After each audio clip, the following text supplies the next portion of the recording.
Hello বেটা, তুই কোথায়? বাবা আমি চাঁদের উপরে, তাড়াতাড়ি করে আয়। হ্যালো জঞ্জিরালা ইমাম সাহেব, আপনি কোথায়? আমি তো মাদ্রাসায়, তাড়াতাড়ি করে চলে আসেন। আরে তাড়াতাড়ি করে চল বেটা, দেরি হয়ে যাবে। ইমাম সাহেব চলে আসেন। আরে দাঁড়াও তোমরা, কি হয়েছে?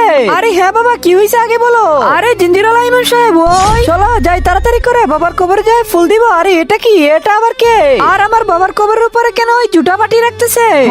আরে চলো তো গিয়ে দেখি তোমার বাবার কবরের উপরে কে জুটা বাটি রাখতেছে। হ্যাঁ বাবা তুমি বলো, এটা কে করতেছে? বেটা ওই আসার টাইম হয়ে গেছে, চলো। আরে ওই তো ওই চলে আসে, ওই যে দেখো।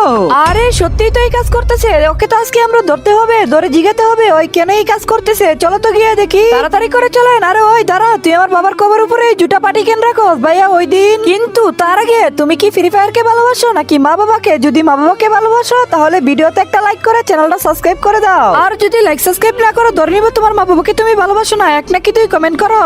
আরে আমার জন্য তোর ঘর চলে, তুই যদি এই কাজ না করস তাহলে তো তুই নাকে মরে যাবি। না আমাকে উপরওয়ালাই খাওয়াবে, আমি এখানে আর কাজ করবো না। হ্যাঁ হ্যাঁ চলে যা এখান থেকে, একদম বিদায় হয়ে যা। এই জন্য তোমার বাবার কবর উপরে আমি জুটা বাটি রেখে যাই, এটা দেখানোর জন্য উপরওয়ালা আমাকে অনেক ভালো রাখছে।